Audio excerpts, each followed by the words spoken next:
Uma situação que não pode, a hipocrisia, a questão da hipocrisia, ela é uma coisa tão terrível que ela se torna uma situação pior do que a infidelidade, pior do que o infiel assumido. Ou seja, por causa da questão da falsidade. Então, porque você está... A manufaturação é uma coisa muito enganosa. É uma coisa muito terrível, muito enganosa. Porque essa manufaturação, ela não afeta apenas só você. Ela afeta as pessoas que estão à sua volta. Ou seja, através da manipulação, você consegue fazer com que outras pessoas também possam fazer isso. Mas quando a pessoa é infiel e ela assume aquilo que ela é, então ela, veja, é uma questão particular dela. Então, veja, as pessoas olham para aquilo, ela não finge ser algo que ela não é. Então, a hipocrisia faz isso, faz a pessoa ter uma coisa dentro de si e tentar mostrar outra, ou querer mostrar outra. Jesus chegou dizendo aos fariseus, né? Fariseus hipócritas, como podeis dizer coisas boas sendo maus? Você tem algo em seu coração, mas quando você vai falar, você fala contrário àquilo que está em seu coração. E você fazendo isso consciente ou inconscientemente, é hipocrisia do mesmo jeito. Porque a palavra de Deus revela o que é a verdade. Então, quando você está convicto na sua fé, e essa fé é contrária à palavra de Deus, isso ainda é um tipo de hipocrisia. Então, veja, ele disse, eu prefiro ser um infiel. O que o infiel faz? Ele fala, eu sei que isso é errado, mas eu vou fazer o que é errado, porque eu não vou fingir. Eu não vou fingir que eu estou certo quando é errado. Eu vou fazer o que é errado. Eu sei que eu vou para o inferno por causa disso. Eu sei, mas eu vou fazer isso. Eu sou assim. Eu não vou negar a minha natureza. É assim que eu sou. Não vou esconder. E a palavra diz o que realmente está no interior do homem. Então o homem quer dizer que é bom. Mas a palavra de Deus diz que ele é mau. Aí ele diz, mas eu faço isso, faço aquilo, eu não bebo, eu não fumo, eu não uso short, eu vou para a igreja regularmente, eu faço caridade. E ele quer dizer com isso que ele é merecedor de alguma coisa, ele quer se auto-justificar por isso. Mas a palavra de Deus diz que não, mas ele quer ir contra. Está vendo? O que é a verdade? O homem é uma palavra, a palavra de Deus é a verdade. Bom, em uma melhor oportunidade eu creio que a gente vai poder expressar melhor isso. Só queria deixar claro isso aqui, tá? A hipocrisia faz você fingir, manufaturar uma coisa. A infidelidade, o infiel, ele não vai fingir ser o que ele é. Ele vai fazer e vai mostrar isso assim mesmo, né? Como diz, às vezes a pessoa prefere ouvir uma palavra mansa, suave e mentirosa, mas que não vai lhe trazer não vai lhe fazer sentir repreendido, do que ouvir muitas vezes uma palavra dura, mas que seja verdadeira. Você está entendendo, irmãos? Tudo bem? Bom, eu não quero me estender nisso, não é o meu assunto. Eu gostaria de falar um pouco hoje sobre o nascimento natural. É um tipo do nascimento espiritual. Tudo que acontece no espiritual, ele tem um tipo natural. E acredito que uma das coisas que nós mais deveríamos dar atenção é a questão do nascimento. Porque nós precisamos passar por um novo nascimento. O que é nascido da carne é carne. O que é nascido do espírito é espírito. Você nunca pode entender as coisas espirituais se você tem apenas aquele primeiro nascimento, que é o nascimento da carne, o nascimento natural. E se você não der atenção a isso, como que você vai saber se o nascimento espiritual aconteceu na sua vida? Então eu gostaria de falar um pouquinho sobre isso, tá? O nascimento natural é um tipo de nascimento espiritual. A nossa escritura hoje está no livro de São João, no capítulo 5. Enquanto eu vou lendo, vou comentando com os irmãos aqui, trazer alguma coisa da mensagem do profeta, tá bom? E vamos falar mais um pouquinho sobre essas coisas. Desculpa, 1 João, tá, irmãos? Eu falei São João, é 1 João, no capítulo 5. Nós vamos ler a partir do verso 4, vamos ler até o 12. Louvado seja Deus. Bíblia, tu és o meu livro de muito eterno amor. Bíblia, tu és e serás sempre meu condutor.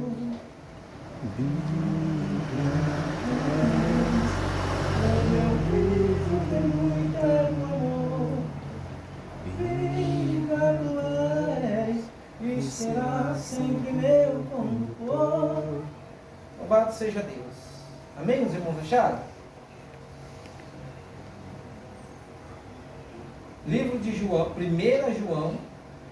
Nós temos 3 livros, 1º, 2º, 3º. É no primeiro livro de João, no capítulo 5, a partir do verso 4. Tá? Controle, irmão Wilson? 1 João, capítulo 5. A partir do verso 4.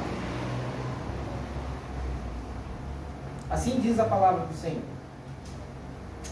Porque todo o que é nascido de Deus vence o mundo. E esta é a vitória que vence o mundo, a nossa fé. Você mantenha aí pressionado aí, segura aí. Nós vamos ter uma palavra de oração e depois vamos continuar a leitura, tá bom? Vamos inclinar nossa cabeça por um minuto. Querido Pai Celestial, mais uma vez, nós pedimos o auxílio do Teu Santo Espírito, Senhor, para nos guiar aqui em cada palavra, Senhor, para nos guiar aqui na nossa maneira simples, Senhor, de ministrar a Tua palavra. Porém, Tu sabes, Senhor, que o que nós estamos tentando trazer aqui não é algo de nós mesmos, mas é aquilo que o Senhor tem feito nessa hora. E tudo isso faz parte, Senhor, deste momento crucial, Senhor, quando estamos esperando a Tua vinda. Sabemos que estamos na Tua presença, Senhor, e a Tua presença está aqui para fazer algo, Senhor. Nos rendemos a Ti neste momento, Pai, para que o Senhor tome o controle das nossas mentes humanas e débeis, Senhor, e possa nos dar a unção do Teu Espírito em nossa mente, Pai, para que nós possamos ter clareza de expressão e que meus irmãos possam ter também, receber de Ti a clareza de compreensão, Senhor, para que nós possamos ser unânimes em um só Espírito, não dependendo apenas do Senhor usar o vaso, Pai, mas de ungir também, Senhor, os ouvidos espirituais para compreender com exatidão a Tua palavra, Senhor. Nos ajude em mais esta oportunidade, porque nós pedimos em nome de Jesus Cristo, para o crescimento de Tua noiva, Pai, para a Tua glória. Amém, Senhor. Amém, meus irmãos? Amém. Louvado seja Deus. Então tá. Versículo 4, nós lemos que todo aquele que é nascido de Deus vence o mundo. Todo aquele que é nascido de Deus vence o mundo. E essa vitória que vence o mundo é a nossa fé. A primeira característica que nos é mostrada a partir desse versículo é que todo nascido de Deus ele tem fé. Fé no quê? Fé na palavra. Sem fé na palavra, quem vence o mundo? Ninguém. Agora veja que essa fé tem que ser a mesma fé de Jesus Cristo. Tudo bem? Vamos continuar a leitura. No versículo 5 diz assim: quem é que vence o mundo, senão aquele que crê que Jesus Cristo é o Filho de Deus? Veja, não pode ser uma crença mental. Se for apenas uma concepção mental, não é uma revelação. E a igreja de Deus está edificada sobre essa revelação. Aqui nós puxamos um pouquinho a orelha dos unicistas, porque veja, quem vence o mundo não é aquele que crê que Jesus é Deus, ou a segunda pessoa da Trindade ou qualquer outra coisa. Quem é que vence o mundo? Aquele que crê que Jesus é o Filho de Deus. Então, por mais que eles pensem que por mais que qualquer pessoa, qualquer indivíduo, qualquer sistema pense que está vencendo o mundo, porque não está bebendo, não está fumando, não está se prostituindo, não está fazendo nada de errado, e não crê que Jesus é o Filho de Deus, só sua fé é vã. Então, não resolve nada essas obras para eles, ou para qualquer outro indivíduo que não crê que Jesus é o Filho de Deus. No versículo 6, este é aquele que veio por meio de água e sangue, Jesus Cristo, não somente com água, mas também com água e sangue. E o Espírito é o que dá testemunho, porque o Espírito é a verdade. O que João está dizendo para nós no versículo 6? Que esse de quem ele está falando, Jesus Cristo, o Filho de Deus, ele veio por água e sangue. Ele está falando de um nascimento natural. Mas Deus não nasce. Se Deus não nasce, está falando de um filho que nasceu. Está falando de alguém que não é Deus, mas é o Filho de Deus, porque ele veio por água e por sangue. João está apenas confirmando aquilo que está no capítulo 4. Na página anterior, aí, abram comigo aí no capítulo 4. Voltando ao capítulo 4, no versículo 2. Diz assim, ó: nisto conheceis o Espírito de Deus. Todo espírito que confessa que Jesus Cristo veio em carne é de Deus.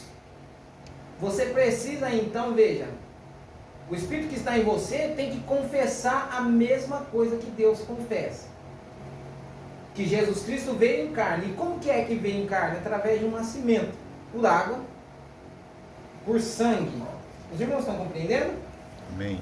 Amém? Então veja, nisto conhecereis o Espírito de Deus e o Espírito do engano. Aquele que diz que Jesus, quem é Jesus? O Filho de Deus, veio em carne, é de Deus. Você está entendendo? E isso é uma revelação, não é uma concepção mental. Tudo bem? Então tá. Nós estamos no 7, né? Vamos voltar ao 6. Este é aquele que veio por meio de água e sangue, Jesus Cristo. Não só por água, mas água e sangue. E o Espírito é o que... Porque o Espírito é a verdade. Esse é o testemunho que Deus está dando de seu Filho. Qual que é aquele testemunho que Jesus disse. Porque Deus amou o mundo de tal forma que deu seu único filho. De que maneira? Através de um nascimento de uma virgem. Aquele filho que havia sido gerado antes da fundação do mundo, agora foi entregue por nós. E Deus estava dando testemunho disso. Isso é uma revelação. Todo aquele que confessa isso, que Jesus Cristo é o Filho de Deus, tem a vida eterna. Como Jesus disse, a vida eterna é esta, que conheçam a Ti só, o único Deus verdadeiro, e a Jesus Cristo, a quem enviastes. Eu estou passando, os irmãos vão entender o pensamento que eu quero passar logo mais à frente, mas é preciso passar por isso.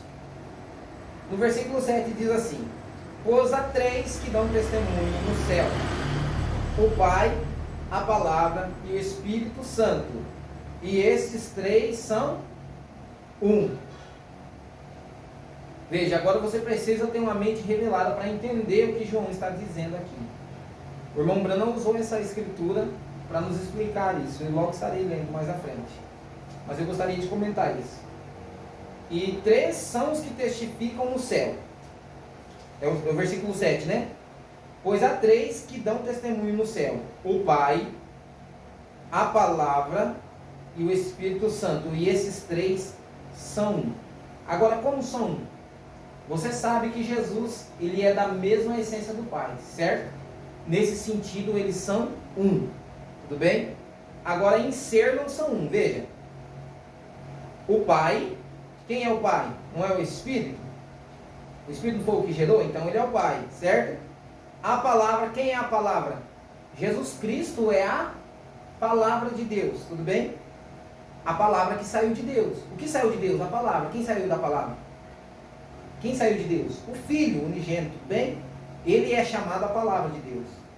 E o Espírito Santo e o Pai, né? Então veja, os trinitários pegam isso aqui para dizer que são três seres. Mas não. O Pai e o Espírito é o mesmo. E esse Pai que é Espírito dá testemunho da Palavra. Amém? Os irmãos estão compreendendo? Tudo bem? E três são os que testificam na terra: Agora ele está falando do nascimento natural.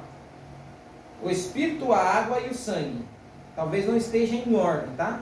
Mas você sabe que para haver um nascimento é preciso esses três: água, sangue e o espírito, que é o que constitui a vida.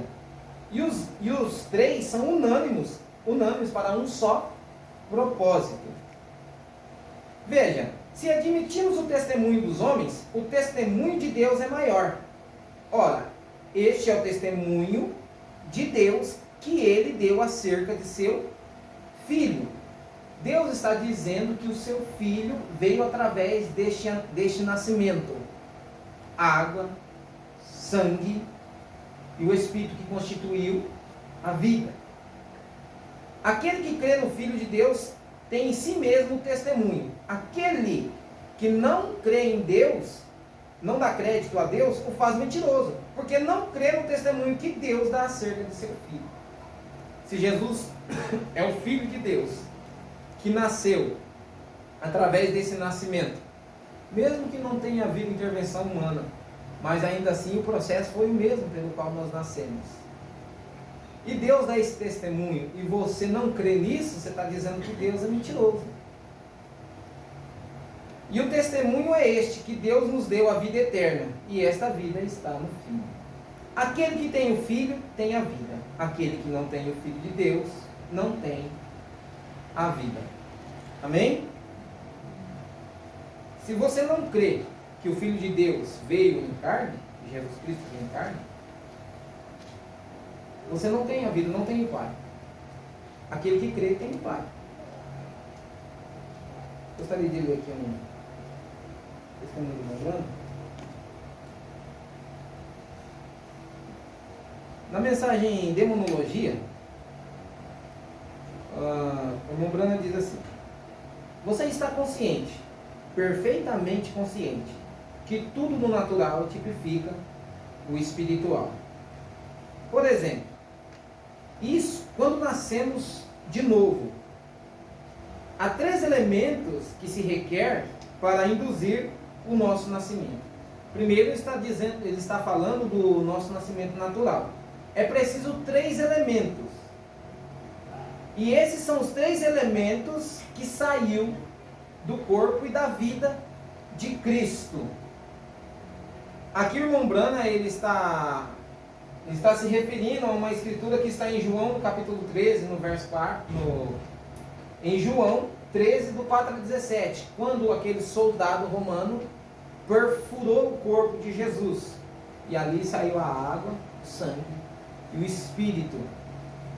Esses 3 elementos é o que é necessário para para induzir o nascimento natural, e não é diferente no espiritual. Então a primeira coisa nós sabemos é água ou é sangue? Certo? A água primeiro, né? É a bolsa que estoura, não é? Primeiro a bolsa, na gravidez da mulher. Estoura a bolsa, aí depois o sangue, e depois então a vida. Sem esses 3 elementos, aí não acontece esse nascimento natural. Da mesma maneira, na vida espiritual, no nascimento espiritual, é preciso 3 coisas. Porque o novo nascimento é o batismo do Espírito Santo. É o Espírito Santo. Nós estudamos isso aqui. Então, nós chamamos assim como nós chamamos os 3 elementos de água, sangue e a vida e o Espírito, no nascimento espiritual nós temos justificação, santificação e o batismo do Espírito Santo. Agora veja, você não pode passar despercebido por esses 3 elementos ou por essas 3 etapas sem cumprir perfeitamente cada uma delas. Para começar, se você sabe que o nascimento natural sem a água, então esse nascimento já está, alguma coisa está comprometida, está errado. Então nós temos batido firmemente aqui. Nós não queremos que as pessoas entendam isso, que isso é uma pressão sobre as pessoas para elas irem até a Escritura, ouvirem, lerem a palavra. Mas veja que a primeira coisa é a água. A Bíblia diz o quê?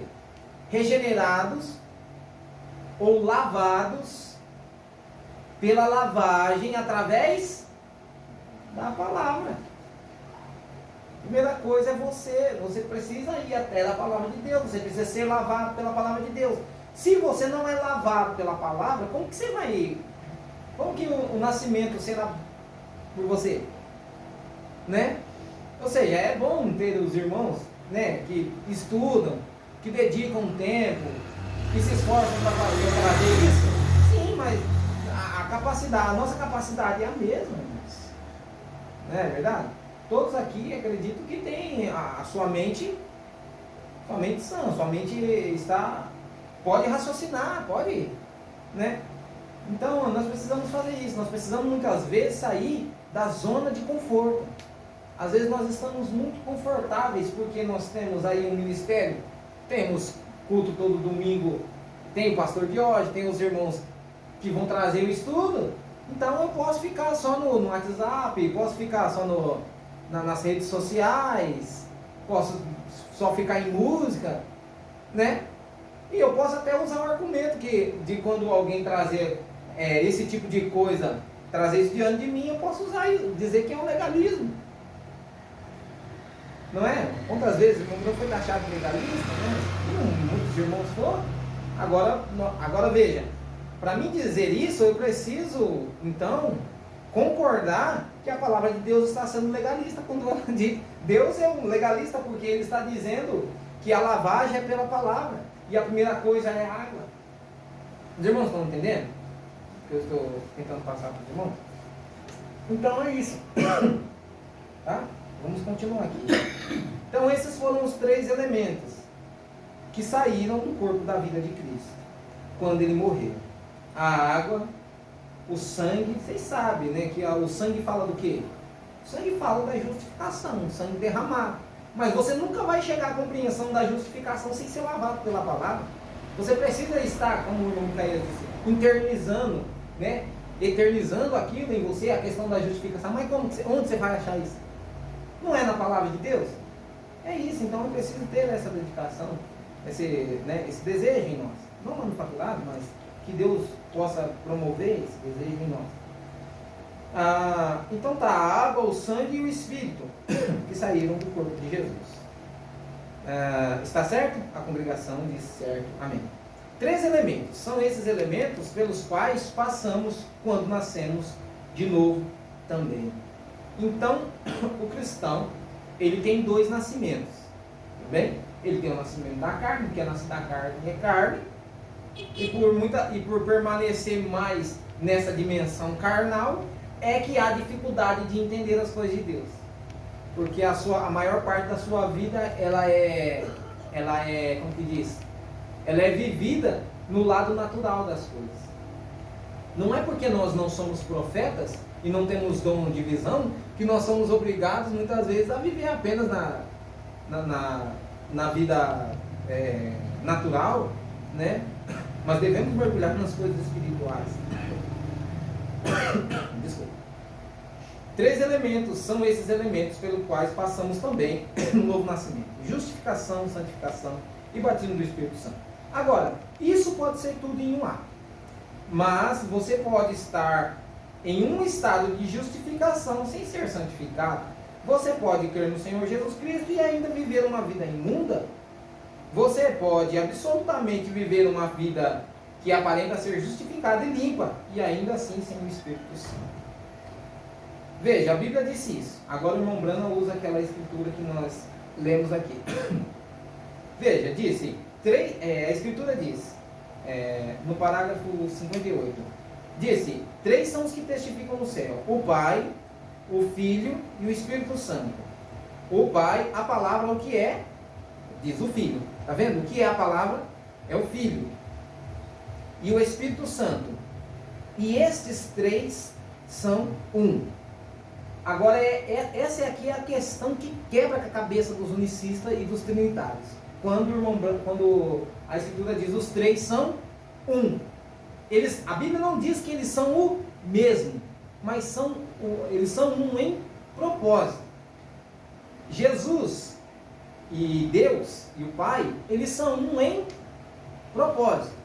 Ou seja, Jesus disse: eu vim para fazer a vontade do meu Pai. Então a vontade do Pai é a mesma vontade do Filho nesses termos.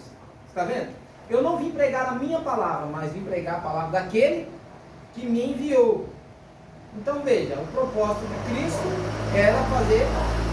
era cumprir a vontade do Pai.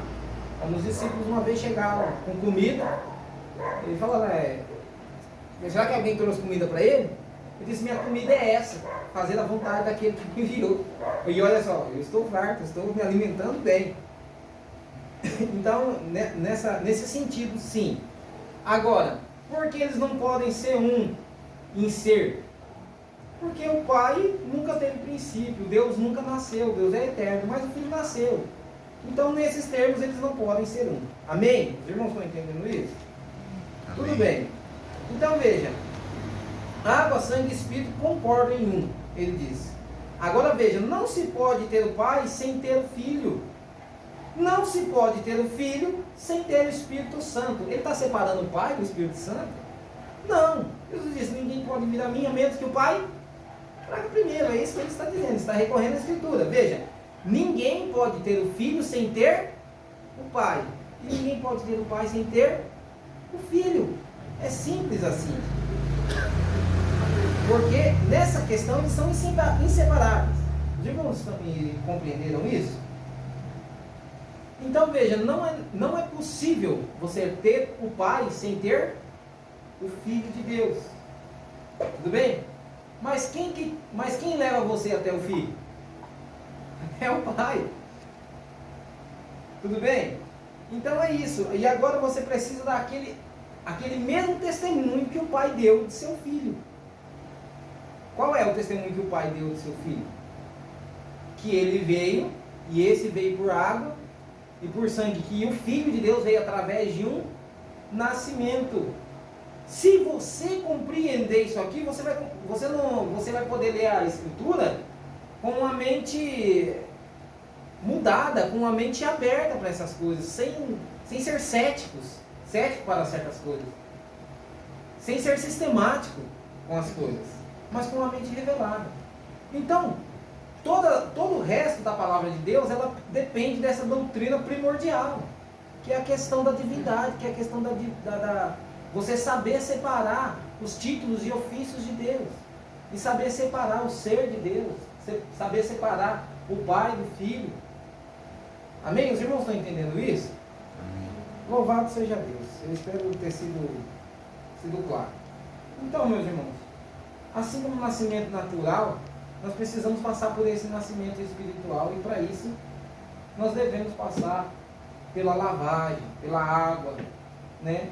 Pela justificação. E o que acontece?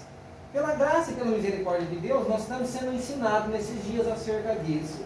E pode ter certeza que se você estiver atento a isso, vai acontecer certos tipos de situação na sua vida nesta hora, que se você estiver focado no ensino correto, você vai ver quando você falhou nessas coisas. Você vai ver que ainda existe um problema teológico na sua mente quando essas coisas acontecerem.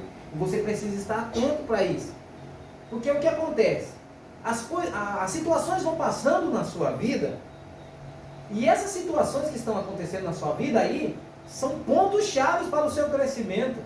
Porque você está dizendo que crê em uma coisa porque você viu escrito e viu o irmão dizer isso aqui. De repente essa situação vai acontecer na sua vida, e é aí onde que você vai falar, olha só, aqui está aquela situação. Eu estava dizendo que eu entendia o que era justificação. Mas quando a oportunidade de provar na prática veio, eu falei disso. Mas como que você vai aprender se você não vê onde você está errando? E quando isso acontece, não leve para o lado de que você está sendo reprovado, porque é isso que acontece.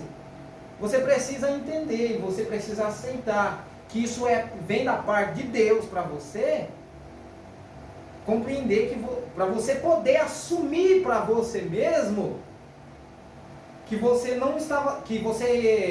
estava tendo essa compreensão, que você estava tendo esses estudos de ensino apenas em sua mente, mas quando veio a oportunidade de você provar na prática, de você executar na prática aquilo que você disse crer, então aquilo aconteceu totalmente contrário àquilo que você estava dizendo.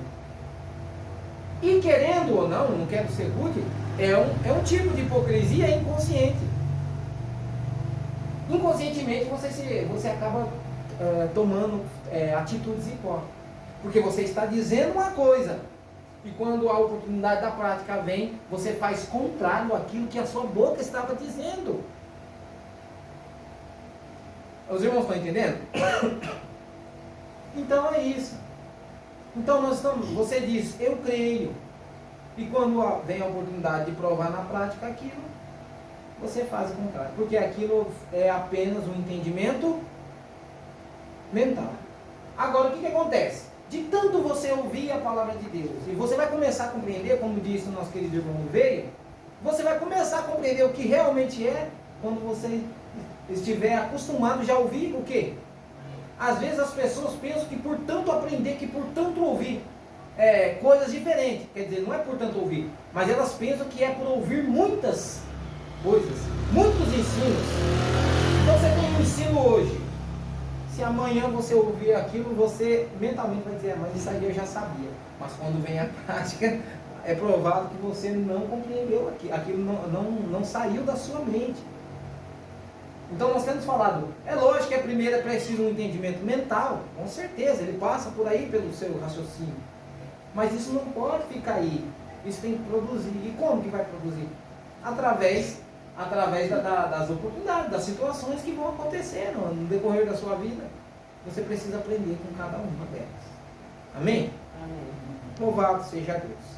Então, depois de ter tratado um pouco sobre esse assunto, vamos passar então para o ato da ceia. O irmão pode tocar um para a gente?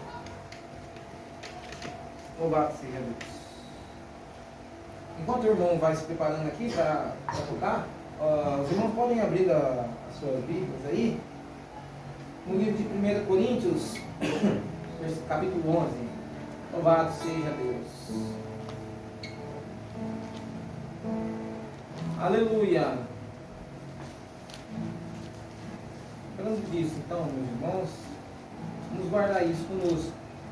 Vamos aproveitar as oportunidades que acontecem na nossa vida para nós expressarmos a nossa fé na prática.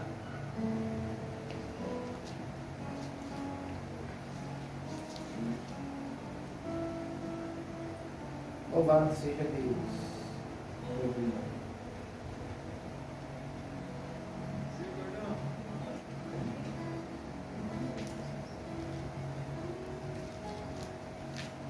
Glória a Deus, aleluia. 1 Coríntios 11, 23. Será que é melhor a gente ler primeiro? Louvado seja Deus.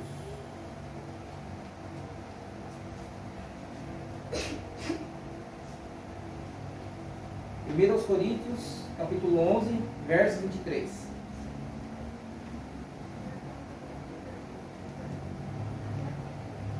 Amém?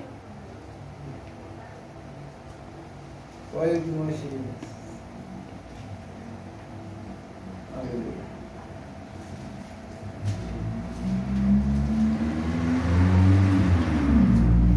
Os irmãos que podem, vamos colocar de pé para a gente ler a palavra? Os que podem, né? Vamos lá assim, está escrito assim a palavra de Deus. Porque eu recebi do Senhor o que também vos entreguei, que o Senhor Jesus, na noite em que foi traído, tomou o pão e, tendo dado graças, o partiu e disse: isto é o meu corpo, que é dado por vós. Fazei isto em memória de mim. Porque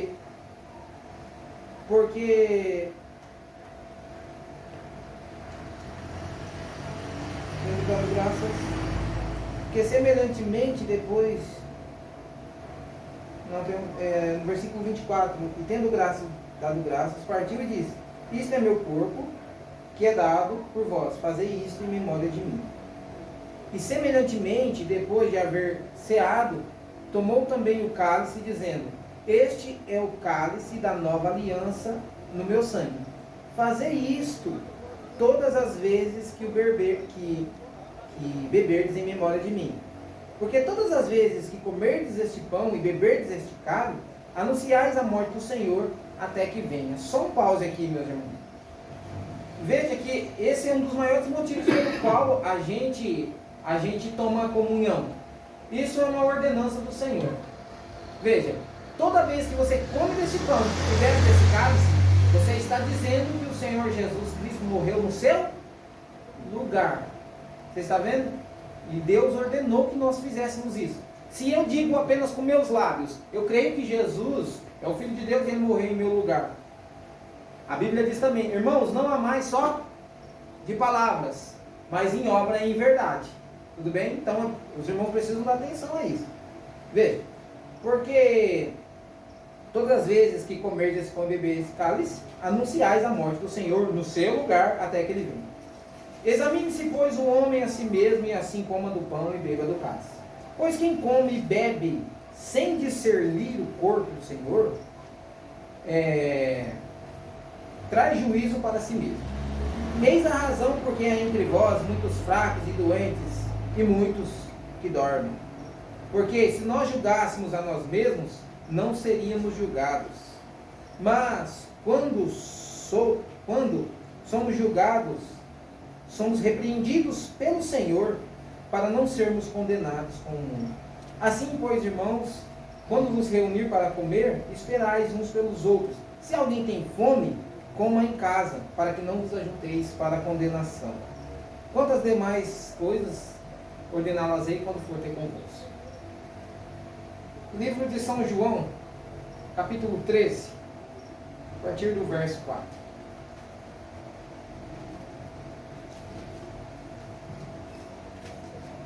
Então veja, irmão, que as nossas obras também dão testemunho de nossa fé.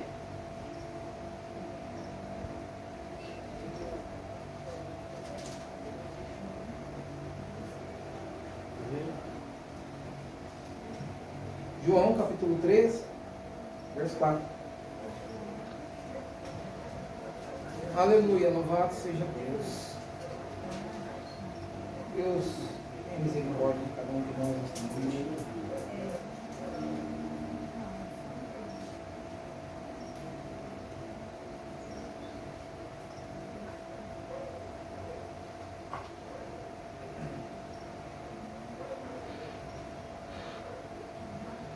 Tem gente que fala, né? Ah, esse negócio de lavar pé, geralmente as denominações falam, isso é só um símbolo. Santa Ceia também é um símbolo, então por que você toma? Ah, é só um símbolo, não precisa lavar o pé não. Jesus estava querendo falar de humildade, era só um símbolo, ele não obrigou a fazer. Então por que você toma a ceia? É só um símbolo. Irmãos, acharam?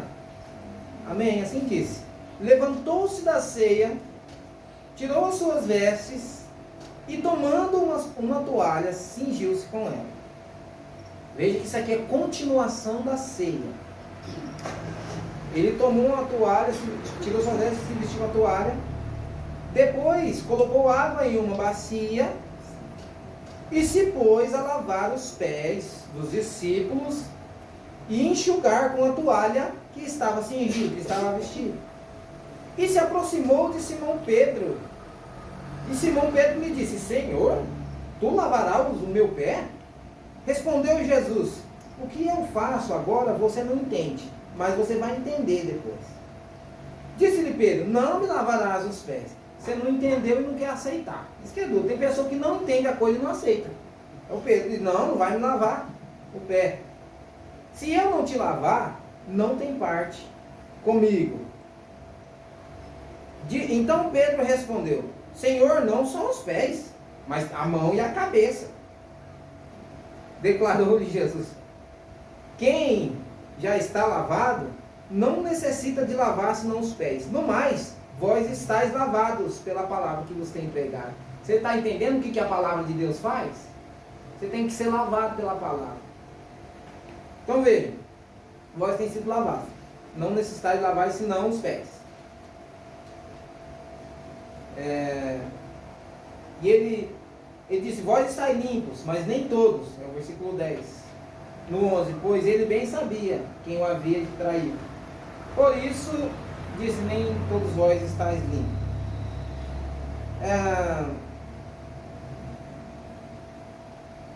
Depois de ter lavado os pés, voltou a tomar as suas vestes, voltou à mesa e disse: compreenderam o que eu vos fiz?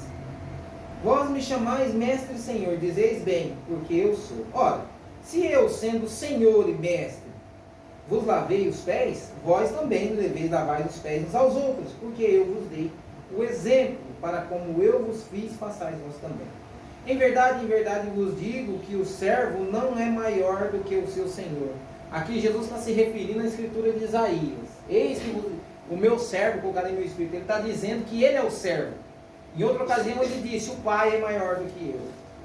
Então veja, o servo não é maior do que o seu senhor, nem o enviado maior do que aquele que enviou. E Jesus foi o enviado. Ora, se sabeis essas coisas, bem-aventurados sois, se as praticares. Amém? Louvado seja Deus. Vamos louvar o hino então? É lá maior? Cristo já nos preparou o manjar que nos comprou e agora nos convida a cear o celestial maná que de graça Deus te dá. Vem faminta tua alma saciar, vem cear, o mestre chama, vem cear. Hoje mesmo tu te pode saciar. Poucos pães multiplicou, água em vinho transformou. Vem faminto a Jesus, vem cear. Quem sedento se achar, venha a Cristo sem tardar, pois o vinho sem mistura Ele dá. E também dá vida ao pão que nos traz consolação. Eis que tudo preparado já está. Mas vem cear, o mestre chama, vem cear. Hoje mesmo tu te pode saciar. Poucos pães multiplicou, água em vinho transformou. Vem faminto a Jesus, vem cear. A parte que nós estamos esperando. Breve Cristo vai descer e a noiva receber seu lugar ao lado do Senhor Jesus. E quem a fome suportou e a sede já passou, lá no céu irá cear em santa luz. Mas vem cear, o mestre chama, vem cear. Hoje mesmo tu te pode saciar. Poucos pães multiplicou, água em vinho transformou. Vem faminto a Jesus, vem cear. Amém. Louvado seja Deus. Vamos orar pelo pão então? Pelo vinho. Querido Deus e Pai Celestial, nós te agradecemos, Senhor, pela tua graça, pela tua misericórdia. Pedimos a tua bênção e a tua santificação sobre esse pão que representa o corpo moído do Senhor Jesus Cristo, que foi ferido pelas nossas transgressões ali no Calvário, e o castigo que nos traz a paz estava sobre ele, Senhor. E nós agradecemos por este sacrifício perfeito que o Senhor entregou por nós para a remissão dos nossos pecados e as ofensas que eram contra ti, Senhor. Nós pedimos que o Senhor possa trazer uma bênção toda especial para aqueles que forem participar. Querido Pai Celestial, nós temos aqui também o vinho que representa o sangue precioso do Senhor Jesus Cristo, que foi derramado ali, ó Pai, pelos nossos pecados, também pelas nossas transgressões, Senhor, e que representa, Senhor, a justificação perfeita, perfeitamente limpos na Tua presença por meio do sangue derramado, Pai. Nós te agradecemos, Senhor, e pedimos que uma bênção toda especial possa vir sobre cada um dos Teus filhos que forem participar. nos dando graça e força, Senhor, para fazer o que é agradável aos teus olhos. Assim nós oramos, Pai, e agradecemos em nome de nosso Senhor Jesus Cristo. Amém. Amém, meus irmãos. Louvado seja Deus. Só quero perguntar uma coisa. Quantos dos irmãos aqui vão tomar ceia? Praticamente todos. Apenas o irmão Wilson, a dona Ruth e a Luara, né, Lu? Até o batismo, né?